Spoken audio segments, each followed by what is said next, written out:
My name is Pedro Cabrera. My date of birth is January 9, 1998. So my life path number is 1. So that'll be the question I'll be doing for chapter 25. In the first question, it says you are presented with several long cylinders made of different materials. Which of them are likely to be good conductors of electric current? And obviously we know that metals are the better conductors of electric current because they have a higher number of free-flowing electrons. So out of this chart, only copper, aluminum, and gold are the metals. So those are the right answer. For part B, it says metals are good conductors of electric current. For which reason? And the reason is that they possess a high concentration of free electrons. For part C, we are asked which of the following is most likely drift speed of electrons in a copper wire. Now in this question we are asked as a most likely, so it's pretty much a guessing question, and discarding. Clearly it's not going to be a 10 to the 8th power because that's an extremely large number, as well as 10 to the 4th, and also 10 is also pretty large when we're dealing with just electric current in general. So the most reasonable one will be 10 to the negative 4, because even though it's electricity, 10 to the negative 8 is an extremely small number. So 10 to the negative 4 meters per second is the most reasonable answer, and that one was correct. For part D, it says you are presented with several wires made of the same conducting material. The radius and drift speeds are given for each wire in terms of some unknown units R and V. Rank the wires in order of decreasing electron current. For this problem, we are given a formula in which we simply plug in the values that we are given and rank them from high to low. So let's go ahead and do that on paper. So we're dealing with chapter 25. Question 1. This is going to be part D. Now we're given that the formula is I equals N, also the value Q, drift speed, area. And now we are given the drift speed and we're given a value of area. Now area itself is going to be pi r squared. So we can actually substitute it for that because it's a cylindrical shape of a wire. So current equals N absolute value Q, drift speed, and then pi r squared. Now let's go ahead and begin with the case number 1, and that is going to be, let's just do them in order, 2r for the radius, and drift speed is 2.5.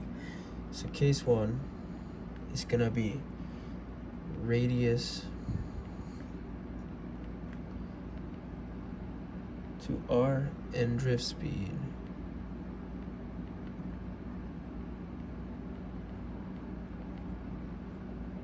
2.5 V. Alright. Now let's go ahead and plug these into the equation given up top, which will be I equals N Q 2.5 times pi times 2 r squared, which that will be 4. So now we have 2.5 times 4 times pi times N absolute value Q equals I. So in total we're going to have I equals 10 pi N Q, and that's the first case. Now let's go ahead and do case 2, which is going to be radius 3r and drift speed 1v. So radius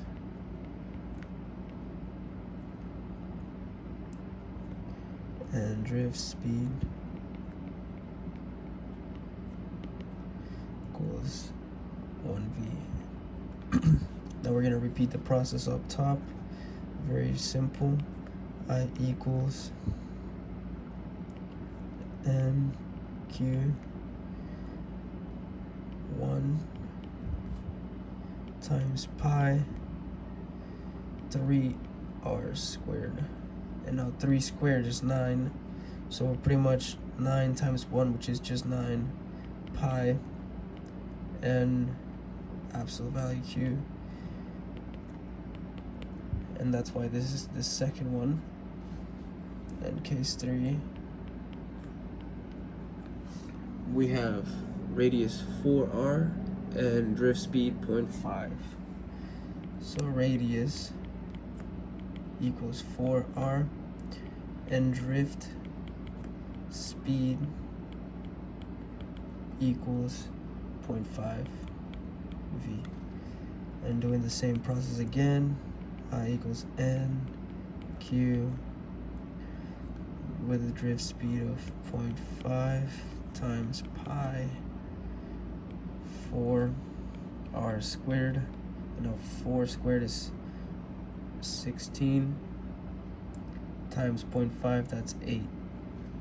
So we're gonna have I equals 8 pi times n absolute value q. And now we're gonna go ahead and move on to the last case, which is radius 1 and drift speed 5. Case 4, which is radius 1r and drift speed equals that was 5v. Let's go ahead and do the formula again. I equals n absolute value q times 5 and then pi r, because 1 squared is just 1. So this will equal I 5 pi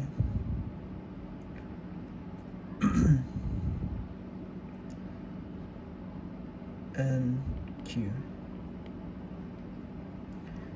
And then of course I was leaving out the r's here, but we have an r in each of these because it didn't go away. And that is pretty much the order. We have this one is greater than this one, greater than this one, greater than this one. Of course they weren't given like that, but based on the fact that I already solved it, it was easier to just go ahead and do it in this form. For the final part, which is part E, we're asked the drift speed of the electrons in a wire depends strongly on which of the following factors, and that is going to be the electric field in the wire, and I'll show you why in just a second.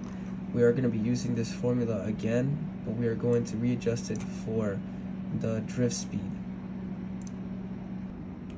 So continuing on in a new page, we have the same formula for current equals n absolute value q, drift speed vd, and the area. And now in order to have vd by itself, we just pretty much divide every single other one of these over the under the current. So it'll be I over n absolute value q and then the area, all equals the drift speed. And now we know that n is the density of charged carriers, q is the charge on the carriers, and then we have a, which is the area. Out of all three of these numbers, the one that's always going to be the smallest is going to be this one, which is the charge for the carriers. Therefore, when we have a small number in the denominator of a fraction, it's always going to be the highest impact.